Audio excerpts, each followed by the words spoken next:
자, 오늘은 요셉은 의로운 사람이라 이런 제목으로 말씀을 나누려고 하는데요. 먼저 좌우로 인사하시겠습니다. 오늘 인사하실 때는 이렇게 하겠습니다. 엄지척을 하시고요, 은혜가 넘치십니다 이렇게 인사하는 겁니다. 한번 인사하시겠습니다. 은혜가 넘치십니다. 이쪽으로도요, 은혜가 넘치십니다. 네, 이렇게 돼지 눈에는 돼지가 보이고 예수님 눈에는 예수님이 보입니다. 상대방의 은혜가 넘치게 보이셨습니까? 우리 안에 은혜가 충만함으로 온 세상이 다 천국으로 보일 수 있기를 축복합니다.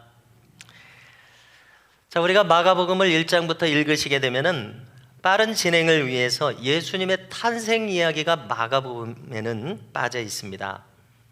그런가 하면 요한복음은 우리가 지난주에 살핀 것처럼 참 신비롭게 예수님의 탄생에 대해서 기록해주고 있습니다. 그리고 철학적으로도 아주 높은 수준으로 예수님의 인간의 몸을 입으신 것을 기록해 주지 않았습니까? 그런가 하면 누가복음은 그가 탁월한 의사답게 누가복음 처음 벽두에 뭐라고 합니까? 근원부터 자세히 미루어 살펴서 기록했다고 하지 않습니까? 그래서 샅샅이 찾아내서 어디까지 거슬러 올라갔냐면은 세례 요한이 탄생하는 데까지 거슬러 올라갑니다. 성전에서 아버지 사가랴가 분향을 할 때 가브리엘 천사가 나타나서 세례 요한 낳을 것이다, 그 얘기부터 이야기를 합니다. 정말 철저한 의사 선생님답습니다. 자, 그러면 이제 평범하게 기록하는 것은 마태복음 하나 남았습니다. 오늘 우리가 읽으신 마태복음 1장 18절부터 보니까 예수님의 탄생을 평범하고도 담담하게 그려주고 있습니다. 여러분, 오늘 본문 마태복음 1장 18절을 보시면은요, 예수 그리스도의 나심은 이러하니라. 그의 어머님 마리아가 요셉과 약혼하고 동거하기 전에 성령으로 잉태된 것이 나타났더니 라고 기록하기 시작합니다. 여러분, 처음 첫 절부터 그렇게 이해하기가 쉽지는 않습니다. 왜 그렇습니까? 자, 우선 마리아와 요셉은 약혼한 사이구나 알고요. 그런데 결혼해서 합방을 하기 전에 벌써 잉태를 했습니다. 그런데 그것을 성령으로 잉태되었다고 이야기하지 않습니까? 참, 이 성령으로 잉태된다는 것이 무엇일까? 여러분, 벌써 여기서부터 믿지 않는 사람들, 우리 믿는 사람이라고 할지라도 여기서 우리의 이 일반적인 이성으로 걸려 넘어지게 되는 것입니다. 여러분, 제가 한 10여 년 전쯤에요, 심지어 미국 목사님들도 이것을 놓고 조사한 것을 읽어봤는데요, 동정녀 탄생을 믿습니까? 라는 것을 목사님들에게 물어봤습니다. 그랬더니 상당한 퍼센티지가 못 믿겠다는 답을 한 거예요.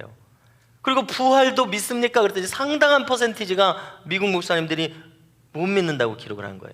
그래서 제가 그것을 읽으면서 참 충격을 받았습니다. 왜냐하면 전 나름대로 뜨겁게 하나님께서 부르셨다고 생각했기 때문에, 또 성경은 내가 믿어져서 믿고 있다고 생각했기 때문에 그랬었습니다. 참, 이 과학주의라고 하는 것, 이성주의라고 하는 것이 성경을 우리를 들어가지 못하게 만드는구나, 심지어 목회자들까지도 말입니다. 여러분, 우리가 성경은 이야기가 나왔으니까 말입니다, 성경은 이성과 과학과 깬 정신으로 읽으면 안 됩니다. 왜냐하면 저 하늘나라의 이야기를 여기에 전해주고 있는데 어찌 맨정신으로 이해할 수 있는 이성 수준에서만 기록이 되었겠느냐는 것입니다. 물론 세상 사람들에게는 통하지 않을 수도 있는 이야기입니다만은 바로 이 한계를 넘어서지 않고서는 우리가 하나님 나라의 세계로 깊이 들어가기가 어렵다는 것을 아시기 바랍니다. 여러분, 억지 춘향이라는 말이 있습니다. 무슨 뜻입니까? 춘향이가 무엇인가를 억지로 하는 것이 억지 춘향이겠죠. 여러분, 수염이 덥수룩한 이 변사또 아저씨가 뭐가 좋다고 즐거이 수청을 들겠습니까? 젊고 푸르른 이몽룡이 좋지 어디 변사또가 좋겠습니까? 그러나 이것을 또 억지로 해야 하는 춘향이의 처지가 바로 억지 춘향입니다. 하기 싫은 일을 정말 억지로 해야 하는 그 고충이 이 말에 잘 나타나 있는데요, 목사들이 동정녀 탄생을 못 믿고 부활을 못 믿어서야 어떻게 그 목회가 가능하겠습니까? 여러분, 그런 억지 춘향도 없을 것입니다. 그러므로 여러분, 성령을 시게 받아야 목회가 가능할 줄로 믿습니다. 막 믿으려고 억지로 해서 어떻게 믿어지겠습니까? 하나님께서 우리를 사로잡으셔서 믿어짐으로써 믿게 되는 것을 경험합니다. 성령에게 사로잡혀야 참된 신앙생활이 가능한 것을 경험합니다. 여러분, 우리가 기도를 해보니까요, 기도는 내가 막 하려고 해서 물론 출발을 합니다마는 어느 중간에는 내가 막 사로잡혀서 기도가 저절로 되는 그런 단계로 넘어가게 되더라는 것입니다. 여러분, 저를 비롯해서 우리 모든 교우들에게 이렇게 성령께서 사로잡으셔서 이끌리는 믿음 생활을 하시기를 주님의 이름으로 축복합니다. 여러분, 오늘 말씀 19절을 보니까 그의 남편 요셉은 의로운 사람이라 그를 드러내지 아니하고 가만히 끊고자 하여 라고 말합니다. 여러분, 이 대목을 읽을 때 여기 지금 중요한 것이 나왔습니다. 예수님의 육신의 아버지인 요셉, 그는 어떤 사람이라고 기록합니까? 의로운 사람이라. 우리말로 바꾸면 올바른 사람이라, 또 다른 말로 바꾸면 올곧은 사람이라, 바른 사람이라, 이런 이야기입니다. 흐트러짐이 없다는 것이죠. 여러분, 이것을 통해서 우리는 무엇을 알 수가 있습니까? 주님께서는 더러운 집에 오지 않으셨다는 것을 알 수 있습니다. 그렇지 않습니까? 마리아를 한번 생각해 보십시오. 그녀는 순전하고 순결한 처녀였습니다. 여기 요셉을 보십시오. 그는 의롭고 올곧은 남자 청년이었습니다. 여러분, 우리가 성경을 이렇게 보니까 하나님의 은혜는 더러운 곳에는 임하기 어렵다는 것을 알게 된다는 이야기입니다. 주님은 뭐라고 말씀하셨습니까? 어린아이와 같이 천국을 받들지 않고서는 결코 너희가 천국에 들어가지 못한다고 했습니다.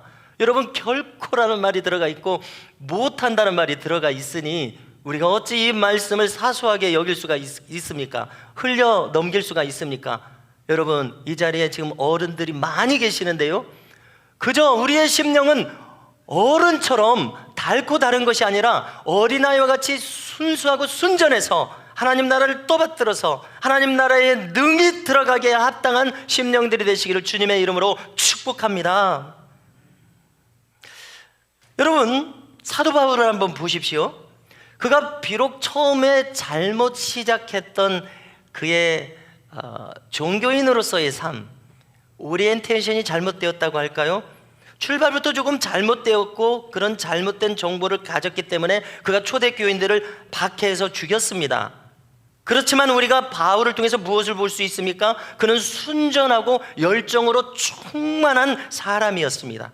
비록 살기가 등등해서 다메섹까지 가서 신자들을 잔멸하려고 하는 그런 사람이었습니다마는 그의 순전한 열심만큼은 우리가 부인할 수 없다는 사실입니다. 그가 순수한 열정에 사로잡힌 사람이라는 거 부인할 수 없다는 것이죠. 그러므로 우리는 하나님께서 아무나 택하지 않는다는 것을 알 수가 있습니다. 하나님께서는 하고자 하는 자에게 은혜를 주시는 분임을 성경은 말씀합니다. 출애굽기 33장 19절을 보니까요, 뭐라고 말씀하시냐면요, 나는 은혜 줄 자에게 은혜를 주고 긍휼히 여길 자에게 긍휼을 베푸느니라, 이렇게 말씀합니다. 여러분, 이것이 무슨 뜻이겠습니까? 은혜를 베풀 줄 알고 자기도 은혜 받기를 원하는 사람, 이런 사람에게 내가 은혜를 주고 긍휼을 베풀 줄 알고 자기도 긍휼함을 입기를 원하는 사람, 이런 사람에게 내가 그에게도 긍휼을 주리라. 여러분, 이 말씀 아닙니까? 은혜를 간절히 원하고 긍휼을 간절히 추구하는 사람, 그냥 뜨뜻미지근한 것이 아니라 좋은 게 좋다는 식으로 하는 것이 아니라 간절히 실제로 원하는 사람, 이 사람에게 베푼다고 성경은 말씀하고 있음을 유념하시기 바랍니다. 여러분, 우리가 디모데후서 2장 20절 이하를 보니까요, 이렇게 기록합니다. 큰 집에는 금과 은의 그릇이 있을 뿐 아니요, 나무와 질그릇도 있어 귀히 쓰는 것도 있고 천히 쓰는 것도 있나니 그러므로 누구든지 이런 것에서 자기를 깨끗하게 하면, 여러분 무슨 소리입니까? 아무리 좋은 금그릇 은그릇이 있다고 하더라도 잘 씻어지지 않고 먼지가 가득하면 그거 꺼내서 쓸 수가 없다는 이야기입니다. 아무리 질그릇, 놋그릇, 볼품없는 그릇이라도 깨끗하게 준비되어 있으면 얼른 그것을 꺼내서 주인은 쓴다는 이야기입니다. 귀히 쓰는 그릇이 되어 거룩하고 주인의 쓰심에 합당하며 모든 선한 일에 예비함이 되리라 말씀합니다. 여러분, 요셉처럼, 이 말씀처럼 우리 모두가 깨끗한 그릇이 되어 주님께서 쓰시고자 할 때 얼른 꺼내서 쓸 수 있는 이렇게 쓰임받는 영광이 우리 모두에게 충만하시기를 주님의 이름으로 축복합니다. 자, 오늘 본문에서 요셉은 가만히 파혼을 하려고 했습니다. 그런데 한번 생각해 보십시오. 이대로 파혼하면 예수님이 태어나지 못하시는 겁니다. 이대로 파혼하면 안 됩니다. 지금 마리아를 보호할 수 있는 사람은 누굽니까? 지금 마리아를 보호할 수 있는 그 유일한 당사자는 요셉입니다. 요셉에게 걸려 있습니다. 정말 이 위기 아닙니까? 여러분, 이때였습니다. 이 위기를 어떻게 타개할 수가 있습니까? 오늘 말씀 20절에 나와 있는데요, 보십시오. 이 일을 생각할 때에 주의 사자가 현몽하여 이르되, 현몽이란 무슨 뜻입니까? 몽은 꿈이라는 뜻이고 현은 나타났다는 뜻입니다. 꿈에 나타났다는 이야기죠. 다윗의 자손 요셉아, 내 아내 마리아 데려오기를 무서워하지 말라. 그에게 잉태된 자는 성령으로 된 것이라 똑똑하게 가브리엘 천사가 알려주고 있습니다. 여러분, 우리가 성경을 읽으실 때 이렇게 하나님의 능력으로 잉태된 자들이 많이 있습니다. 아브라함과 사라 사이에 이삭이 100세에 난 것도 그랬습니다. 사무엘 선지자도 그렇게 얻었습니다. 아이가 생기지 않는 엄마에게서 아이가 생겼다는 이야기입니다. 그리고 삼손도 그렇게 얻었고요.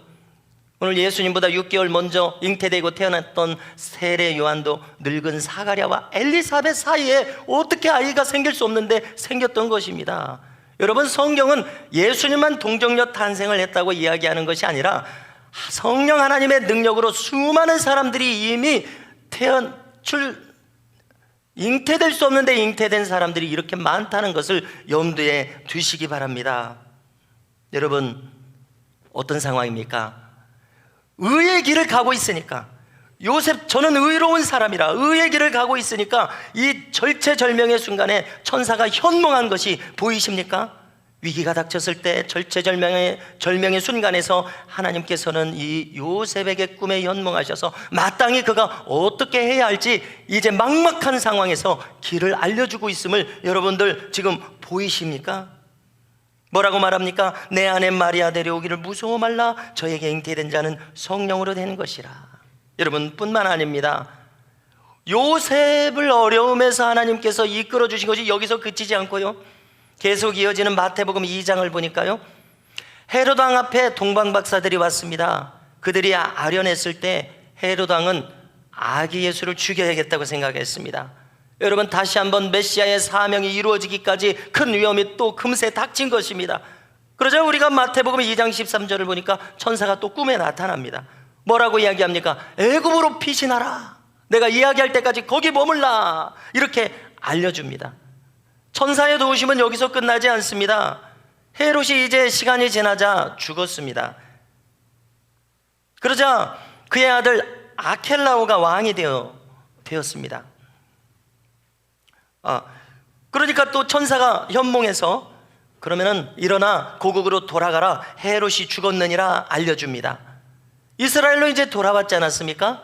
아켈라오가 왕이 되어 있으니까, 헤롯의 아들이니까 역시 그 아켈라오도 두렵습니다. 두려워 떨고 있으니까 또 천사가 꿈에 현몽해서 지시하십니다. 뭐라고 이야기합니까? 갈릴리 지방으로 가라. 어디로 이주하라는 것까지 이렇게 알려주고 있습니다. 여러분, 이렇게 제가 세어보니까요, 벌써 이렇게 4번이나 급박한 위기의 순간에 하나님께서 요셉과 소통하시는 방법은 무엇이었습니까? 꿈에 나타나셔서 그에게 알려주시는 것이었습니다. 여러분, 우리가 마태복음 5장을 보시면은 예수님께서 뭐라고 이야기하십니까? 마음이 청결한 자는 복이 있나니 저가 하나님을 볼 것이며 라고 말씀해주고 있습니다. 아무에게나 꿈에 나타나셔서 가르쳐주지 않는다는 이야기입니다. 여러분, 만일 우리의 주파수가 흐려져 있다면 어떻게 하나님께서 우리와 소통하실 수가 있겠습니까? 가령 이렇게 꿈으로 말입니다. 여러분, 오늘 말씀을 우리가 함께 살펴볼 때 결코 꿈을 가벼이 여기거나 소홀히 여겨서는 안 되겠다는 것을 깨닫게 됩니다. 여러분, 꿈은 여러 가지가 있습니다. 그냥 막 텔레비 보고 축구하고 운동하고 산 타고 이렇게 해서 그냥 살다가 막 그 잔상들이 남아서 꾸어주는 그냥 그런 꿈들이 있을 것입니다. 일상적인 꿈이고 그냥 어이없는 꿈은 개꿈이라고도 하죠. 그러나 우리의 주파수가 하나님과 맞으면은 이처럼 하나님께서 말씀하시는 용도의 꿈이 있다는 것을 우리가 알게 된다는 것입니다. 여러분, 예수님의 육신의 부친인 이 요셉은 구약에도 요셉이 있죠. 이 구약의 요셉처럼 꿈의 사람이었던 것을 오늘 말씀을 통해서 확인합니다. 여러분, 그러니까 하나님과 이렇게 소통할 수 있는 사람이었기에 제가 생각할 때에 예수님의 육신의 동생들이 있습니다. 놀랍게도 우리가 잘 파악하기 어려운 대목인데요, 야고보서와 유다서를 쓴 사도들이 예수님의 육신의 동생입니다. 여러분, 놀랍지 않습니까? 아버지 요셉이 바른 길을 가고 있기에 자녀들도 이렇게 복을 받아서 하나님의 일꾼이요 사도로서 역할을 했던 것을 우리가 보게 된다는 이야기입니다. 야고보 사도는 베드로와 요한이 얼마나 훌륭합니까? 그런데 베드로와 요한을 제치고 예루살렘 초대교회의 지도자가 누군고 하니 사도행전 읽어보십시오. 야고보가 예루살렘 초대교회의 지도자입니다. 특별히 우리 신앙계의 전설에 따르면 야고보 사도의 별명은 낙타무로 빌 정도로 엄청난 기도의 사람으로 지금까지도 알려져 있는 것입니다. 야고보서가 4장인가 이렇게 짧은 책이지만 한번 읽어보십시오. 그의 짧은 마디마디는 마치 신약의 잠언과 같습니다. 한마디 한마디를 놓치기가 아까울 정도고 그가 기도하는 자인 것이 거기 나타나 있음을 느끼게 됩니다. 그런가 하면 유다도 예수님의 동생이라고 하지 않았습니까? 유다서를 한 장으로 되어 있는 유다서를 보시면은 자기가 야고보의 형제라고 이렇게 소개를 합니다. 예수님 동생이라는 얘기입니다. 4절을 제가 보니까요, 뭐라고 얘기하냐면요, 자기 육신의 형님이 예수님인데 예수님을 형님으로 알지 않고 너무나 놀랍게도 예수님을 하나님이라고 고백합니다. 한번 보여주십시오.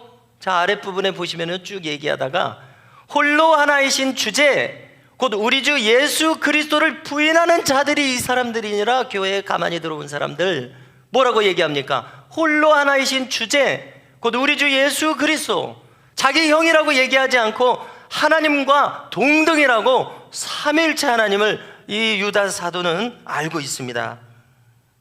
여러분, 하나님께서는 이렇게 신령한 꿈을 통해서 우리와 소통하실 수 있는 하나님이심을 여러분들 오늘 함께 이 말씀을 나누면서 붙잡으실 수 있기를 바랍니다. 그리고 바라기는 여러분들도 이와 같이 꿈으로 하나님과 소통하거나 예수님과 소통할 수 있기를 사모하시고 추구하시기를 축복합니다. 여러분, 가만히 한번 보십시오. 아, 정말 그러네. 꿈으로 소통을 하시네. 성경이 그렇게 얘기하고 있거든요. 구약에서도 그렇게 이야기하고 있습니다. 그렇다면 여러분, 저와 여러분들이 왜 여기서 제외가 되어야 합니까? 우리가 신약 성경에서 읽을 수 있는 것처럼 엘리야는 우리와 성정이 같은 사람이라. 무슨 뜻입니까? 우리와 똑같은 사람이라는 이야기입니다. 심지어 예수님도 우리와 똑같은 몸을 입으셔서 우리가 어떻게 할 바를 몸으로 친히 다 이루시고 가셨다는 것을 성경은 이야기하고 있습니다. 우리가 똑같은 방법으로 하나님과 소통할 수 있다는 것을 이야기하고 있으니 여러분, 우리가 텔레비 틀으면 이런 얘기 해줍니까? 텔레비 틀으면 이런 얘기 해주는 사람이 없어요. 여기서만 들을 수 있다는 것을 아시기 바랍니다. 성경에서만 이것을 이야기하고 있다는 것을 아시기 바랍니다. 그러므로 우리의 정신이 세상에 너무나 절어 있어서 무슨 꿈으로 소통을 해 하나님과? 그렇지 않습니다. 여기 있는 저와 여러분들하고도 하나님은 누구보다도 못지않게 여기 있는 저와 여러분들하고 소통하기를 원하심을 믿으시기 바랍니다. 욥기 33장 14절 이하를 보니까요, 꿈을 통한 계시에 대해서 이렇게 말합니다. 우리가 욥기 33장은 욥을 보면 엘리바스 빌닷 소바데라고 하는 세 친구가 욥을 막 이렇게 윽박하면서 네가 무슨 죄를 지었으니까 이런 질병에 걸리고 부인이 떠나고 자식들이 다 죽지, 이렇게 이야기합니다. 여러분, 하나만 알고 둘은 모르는 말입니다. 후벼 파는 말이나 하는 그들이었습니다. 욥은 죄를 지어서 고난을 당한 것이 아니었습니다. 하나님께서 허용하셨기 때문에 마귀가 손을 대서 그런 것이죠. 자, 이렇게 다 얘기하고 나니까 엘리후라고 하는 나이가 좀 어린 사람이 와서 그럼 형님들, 그럼 제가 한마디 해도 되겠습니까? 하고 한 것이 이 욥기 33장인데요. 여러분, 이 네 사람이 후벼파기도 하지만은 옳은 얘기도 많이 갖다가 했습니다.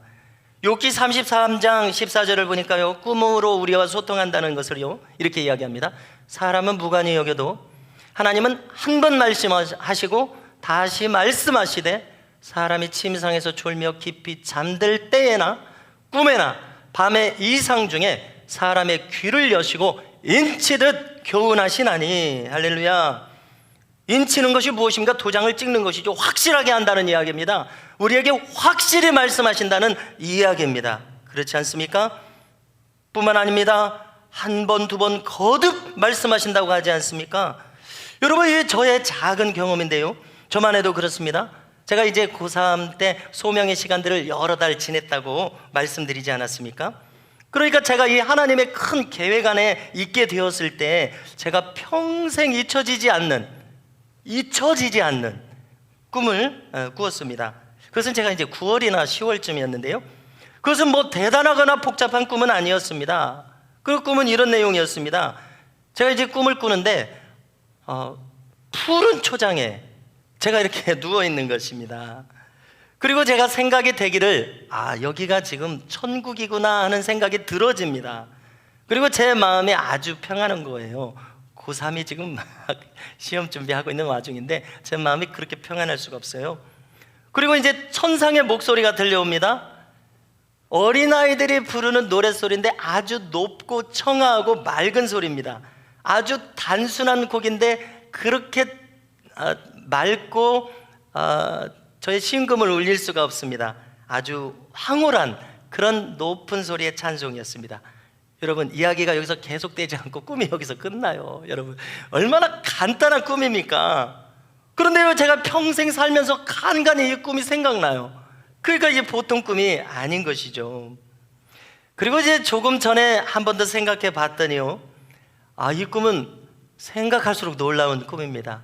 왜냐하면은 그때 당시에는 걱정하지 말아라, 네 인생의 항로가 이렇게 갑자기 바뀐 것에 대해서 염려하지 말아라, 내가 너와 함께 있노라, 흔들리지 말아라, 이런 메시지로 제가 감정적으로 받아들였습니다. 그러나 이제 조금 전에 생각을 해보니까 너의 목표에 대해서 두려워하지 말아라, 네가 실패할 것을 두려워하지 말아라, 너는 정령 천국에 들어가게 될 것이고 내가 맡겨준 일을 잘 감당하여 영원한 평안이 있는 그곳으로 오게 될 것이다, 걱정하지 말아라. 여러분, 이런 메시지로 제가 들려지더라고요. 이 아주 간단한 꿈이지 않습니까? 누구라도 꿀만한. 그런데 이것은 하나님께서 저를 견고하게 세워주시는 그런 일평생의 꿈이 되고 있더라는 것입니다. 여러분, 하나님께서 주시는 꿈은 제가 성경이랑 이렇게 보니까 우리의 그냥 그 한순간만을 가리키는 꿈이 아니라 그의 일생을 책임지기도 하고 심지어 한 민족의 운명까지 거기에 담는 꿈이 많다는 것을 제가 느끼게 되었습니다. 여러분, 대표적인 인물이 누구입니까? 요셉의 한번 꿈을 보십시오. 그가 이제 꿈을 두 개를 꿨는데, 하나는 볏집단, 부모 형제가 이렇게 만들어 놓은 볏집단이 자기의 볏집단에게 절을 하는 거였어요. 완전 동화 같은 꿈이죠.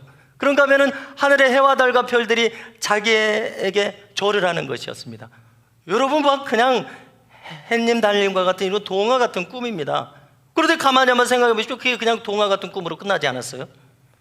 17살에 그가 그 꿈을 꾸었다고 했는데요, 13년이 지나서 30살에 그가 애굽의 제1총리가 되었습니다. 그런데 그 당시 애굽은 초강대국이었습니다. 초강대국이었는데 바울 왕이 뭐라고 하냐면은, 너보다 높은 사람은 내가 지위밖에 없다, 네가 다 책임져라.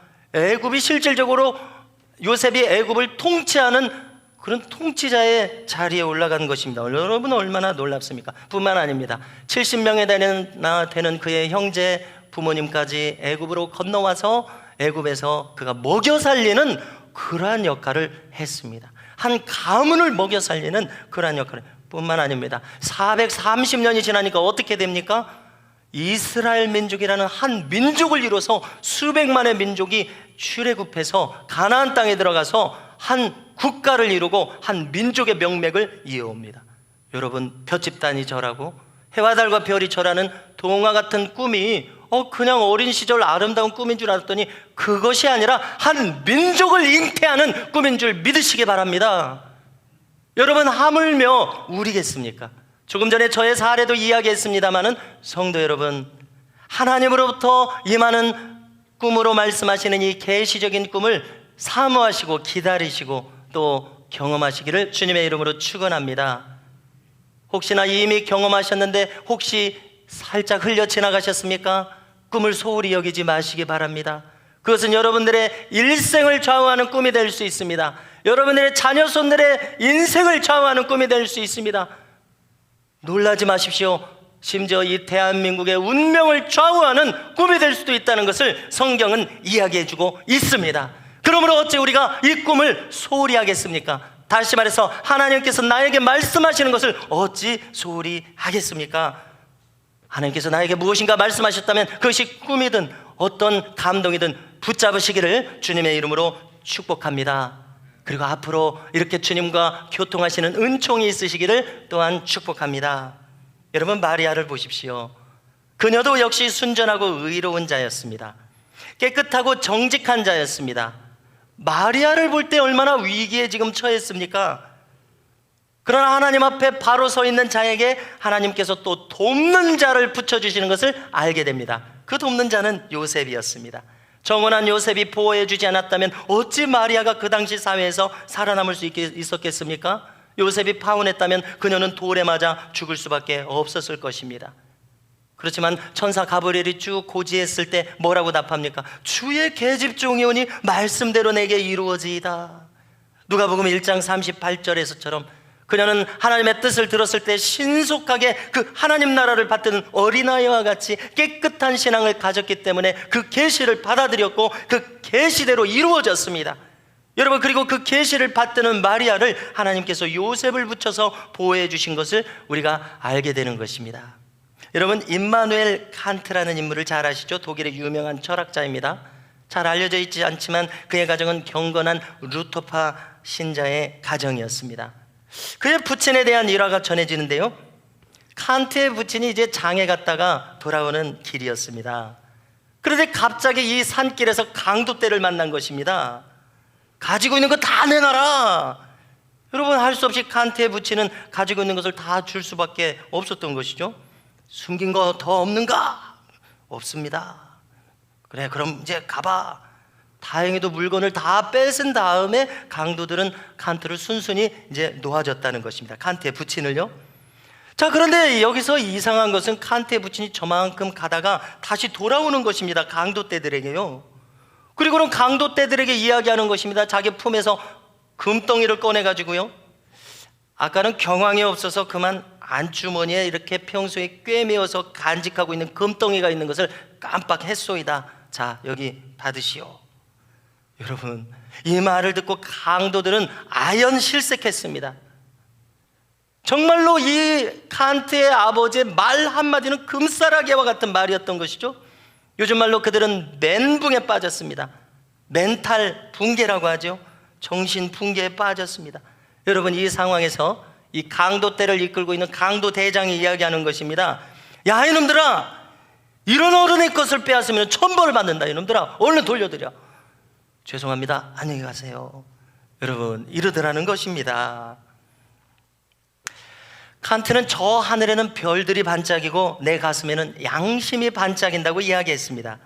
그리고 이 두 가지를 내 마음속에서 결코 지울 수 없다고 이야기를 했었는데요, 정말 칸트가 이런 말을 남길 만한 그런 아버지를 두었던 것을 엿보게 됩니다. 성도 여러분, 시편 55편 22절을 보니까 내 짐을 여호와께 맡겨버리라. 너를 붙드시고 의인의 요동함을 영영히 허락지 아니하시리로다 말씀합니다. 성경은 정녕 의인들을 높이는 책입니다. 아벨을 두고 의인이라고 이야기합니다. 성전에서 순교한 발야가의 아들 사가랴가 의로운 자였다고 이야기합니다. 욥은 동방의 의인이었다고 이야기합니다. 사도행전 10장에 백부장 고넬료가 나오죠. 그는 이탈리아인이지만 그는 의를 행하여 하나님의 받으심이 되었다고 이야기를 합니다. 그런가 하면 예수님께서 마태복음 6장 33절에서 이야기하십니다. 너희는 먼저 그의 나라와 그의 의를 구하라. 그리하면 이 모든 것을 너희에게 더하시리라 말씀하십니다. 여러분, 정녕 이 모든 것이란 우리의 눈에 보이는 가시적인 것들뿐만 아니라 영육간의 100배의 결실을 주는 하나님 나라의 영원한 축복임을 믿으시기 바랍니다. 여러분, 어떤 목사님이 마태복음 6장 33절이야말로 성경 전체의 요약이라고 말한 것을 제가 듣고서요, 정말 그럴까 하고 곰곰이 한번 묵상을 여러 날에 걸쳐서 한번 해봤습니다. 그랬더니 여러분, 정말 성경의 요약이라고 해도 무방하겠더라고요. 왜냐하면 우리가 먼저 하나님 나라와 의의를 구할 때 이 모든 것, 영육간의 100배의 결실을 다 준다고 하셨으니 성경을 다 담고 있다고 말할 수 있지 뭡니까? 성도 여러분, 우리가 정녕 필요한 것은 이 땅에서, 저 영원한 나라에서 하나님께서 직접 주시는 영육간의 축복입니다. 그것을 100배의 결실을 하겠다고 하니 누가 이 축복을 마다할 자가 있습니까? 정말 우리가 해야 할 일은 먼저 그의 나라와 그의 의의를 구함으로 받기에 합당한 자가 되는 길을 걸어야 할 줄로 믿습니다. 로마서 14장 17절을 읽어드리는데요, 하나님의 나라는 먹는 것과 마시는 것이 아니요 오직 성령 안에서 의와 평강과 희락이라, 이렇게 이야기합니다. 여러분, 신앙생활이 복잡하지 않습니다. 신앙생활이라고 하는 것은 무엇입니까? 하나님 나라, 천국은 무엇입니까? 평강과 희락이에요. 즐겁고 기쁘고 감사하고 평안한 것이 신앙생활의 전부입니다. 그런데 여기다 지금 뭘 붙였습니까? 의와 평강과 희락이라. 하나님 나라의 의를 추구하는 자에게 이 평강과 희락을 주겠다는 말씀 아닙니까? 또 우리가 잘 아시는 고린도전서 13장을 보니까 사랑이란 무엇이라고 정의하고 있습니까? 사랑은 불의를 기뻐하지 아니하며 진리와 함께 기뻐한다고 말씀하고 있습니다. 그러므로 여러분, 우리가 사랑을 추구하는 자들일진데 어찌 불의를 기뻐하겠습니까? 의의 나라, 하나님의 나라를 기뻐하죠. 의를 기뻐하죠. 성도 여러분, 예수님도 말씀하셨습니다. 의를 위하여 핍박을 받은 자는 복이 있나니 천국이 저희 것임이라. 우리가 믿는 신앙생활 전부를 요약하면 우리가 천국 생활하는 것 아닙니까? 이 땅에서도 저 나라에서도요. 그런데 이 천국을 얻을 자는 어떤 사람입니까? 의를 위하여 기꺼이 핍박을 받는 자입니다. 성도 여러분, 천국은 정녕 의의 나라요, 의인의 나라임을 믿으시기 바랍니다. 그리고 저와 여러분들께서 이 길을 끊임없이 이 대림절의 시기에, 그리고 우리 평생에 걸어가실 수 있기를 주님의 이름으로 축원합니다.